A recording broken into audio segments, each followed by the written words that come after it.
So listen to this financial nightmare. A client calls me up. Let's call this client Bob the Builder. Sounds good, right? Like that little kid TV show. Because that's what this was. Literally like a little freaking TV show, but a fucking nightmare. So my client calls me up. Hey Pete, I want to do a flip. Great. Let's go find some houses. So we find a house, and the house was dirt cheap. And we get into the house, we find out that there's a little bit more problems than expected. And that happens when you buy flips or dilapidated houses or pieces of property in a sense. You know, you might go in and you find a little bit more extra than you accounted for.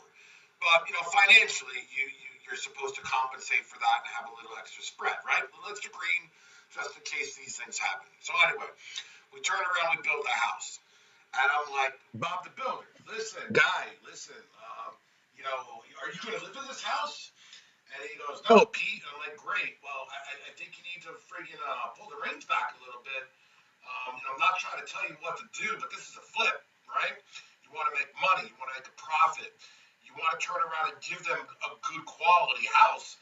But at the same time period, I mean, you don't want to give them the Taj Mahal either, right? Because you want to be able to sell it. Don't turn around and build this house and shoot yourself friggin' to Jupiter, and then you can't turn around and sell it, man. You're gonna blow yourself out of the fucking market. No, no, no, Pete. I know what I'm doing. Okay, Bob the Builder. All right. Uh-oh. Uh-oh. Now we gotta stop build. Why do we gotta stop build? Oh, there's some issues with the survey. There's some issues with the land. Okay. All right. Well, we fixed that problem. We're back on track again. All right. Oh, no, there's another problem. Foundation problem. Oh, we fixed that. Okay. Oh, my God. Hey, Bob the Builder, you gotta slow down. You gotta slow down. No, no, Pete, I got it. I know what I'm doing. Great. Okay. Look at that, Pete. Bob the Builder goes to me. We're under budget. We're under budget. Wow. Bob the Builder, that's great. So the renovation loan is due, though. I mean, you took a year to build this house. So what are you going to do, Bob the Builder? Well, Pete, you know a mortgage guy? Sure. So now we take the renovation loan, we turn it to a conventional loan.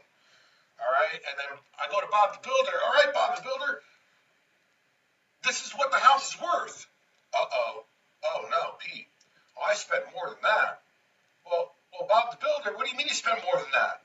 Oh, I spent way more than that. We got to list the house for like $680,000. Well, what do you mean, Bob the Builder? The house got appraised for $500,000. I have an offer for 540.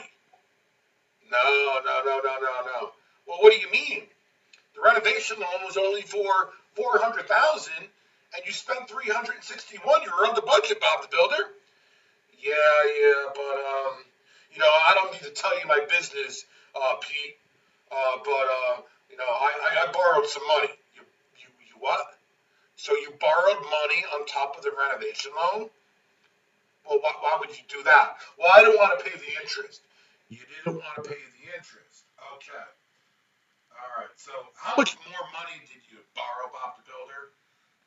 Oh, 300,000. Wait. Say that again. 300,000 more. But your renovation loan was 361. So your house is appraised for 500,000. There's an offer on the table for 540,000, but you spent fucking $661,000. You borrowed $361,000 from the bank, and you borrowed $300,000 from the street, meaning your family and friends and relatives and co-workers and so on. Bob the Builder goes to me, yes. Can you help me? Can I help you? Holy shit.